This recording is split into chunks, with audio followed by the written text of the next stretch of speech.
मैं रविश कुमार। अपनी लड़कियों को सुरक्षित रखो, अपनी लड़कियों को संस्कारित करो, अपने घर में हथियार रखो, कुछ नहीं तो सब्जी काटने वाला चाकू जरा तेज रखो। यह प्रज्ञा ठाकुर का बयान है, जो बीजेपी की सांसद हैं। उनके इस बयान में चाकू और लव जिहाद से लड़कियों की सुरक्षा का जिक्र है। धर्म के नाम पर असुरक्षा पैदा कर अपनी राजनीति सुरक्षित करने की राजनीति को आप कब समझेंगे, ये आप जाने। मगर ऐसे बयानों से युवाओं में जो ललकारें पैदा की जा रही हैं, उन्हें बताया जाता है कि घर में रखी कौन कौन सी चीज हथियार के काम आ सकती है, और हथियार चलाने की मानसिकता उनके भीतर बिठाई जा रही है। इस पूरी प्रक्रिया में युवाओं को या समाज को क्या बनाया जा रहा है, आपको बताने की जरूरत नहीं है। हर समय हथियार चलाने की, या जो हथियार नहीं है उसे भी हथियार की तरह देखने की यह राजनीति किसी को डॉक्टर नहीं बनाती है, दंगाई बनाने के रास्ते पर अवश्य ले जाती है। यह समझना जरूरी है कि यह असुरक्षा क्यों है। क्या वाकई आप धर्म को लेकर इतने असुरक्षित महसूस अपनी लड़कियों को संस्कारित करो, अपने घर में हथियार रखो, कुछ नहीं तो सब्जी काटने वाला चाकू जरा तेज रखो। स्पष्ट बोल रही हूं, चाकू जरा तेज रखो, चाकू जरा तेज रखो। इस शान पर चाकू की धार इसलिए तेज नहीं की जा रही कि किसी की गर्दन काटनी, बल्कि इसलिए कि जब यह रसोई घर में पहुंचे तो बंदा गोभी कटे, बंदा नहीं। पूर्वोत्तर की इस रसोई में बंदा गोभी की बारीक कटाई हो रही है, ताकि खाने वाले का मन अच्छा हो जाए और वह पेट भरने के बाद केवल प्यार के बारे में सोचे, सेहत के बारे में सोचे। मगर एक सांसद चाहती हैं कि लोग इस चाकू को हथियार की तरह तेज कर लें, इसे सब्जी काटने के सामान की तरह नहीं, गर्दन काटने के हथियार की तरह देखें। और चाकू को हथियार की तरह देखते देखते हथियारों की तरह सोचने की प्रवृत्ति आ गई तो उसका क्या होगा। जिस चाकू से आप रोज प्याज काटते हैं, साध्वी प्रज्ञा चाहती हैं कि आप उसे हत्या के बदले के हथियार के रूप में देखें। नफरत की राजनीति आपकी सोच बदलना चाहती है, इसलिए घर के सामान भी बदल रही है। आपने कभी चाकू को हथियार की तरह नहीं देखा होगा, क्या पता कुछ लोग देखने भी लग जाएं।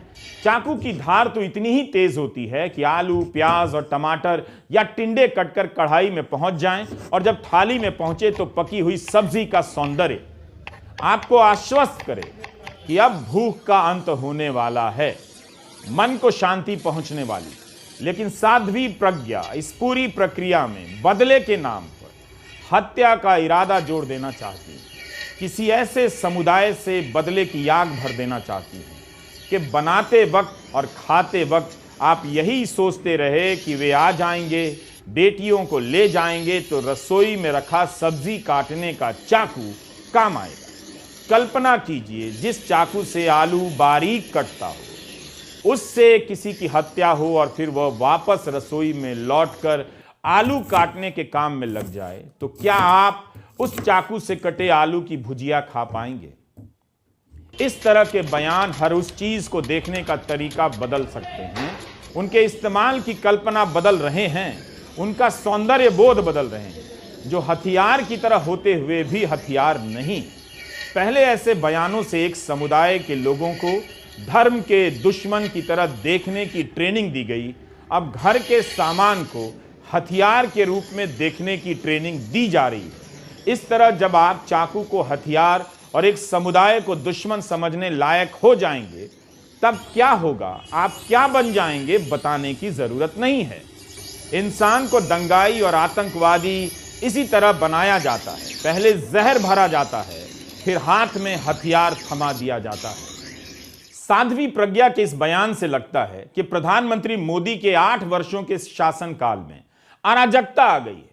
आपकी सुरक्षा अब सरकार नहीं कर सकती, इसलिए रसोई में रखा तसला, ढक्कन, कद्दूकस, चाकू वगैरह, बेलन वगैरह आपकी सुरक्षा में तैनात कर दिए जाएं। बीजेपी की सांसद के बयान से लगता है कि अब सुरक्षा आपको खुद करनी होगी। जैसे अब सुरक्षा guard, bodyguard, home guard, police, सेना सब खत्म है, ये सब इनका वजूद नहीं है। ये सारी एजेंसियां खत्म हो गई हों जैसे। आप अकेले बच गए हैं और हमला होने वाला है, इसलिए चाकू और बेलन निकाल कर रखिए। 56 इंच और मजबूत सरकार से सुरक्षा नहीं होगी, आलू काटने के चाकू से होगी।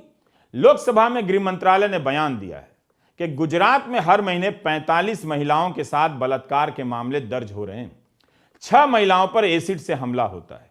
गुजरात में 2018 से 2021 के बीच 2156 महिलाओं के साथ बलात्कार के मामले दर्ज हुए हैं।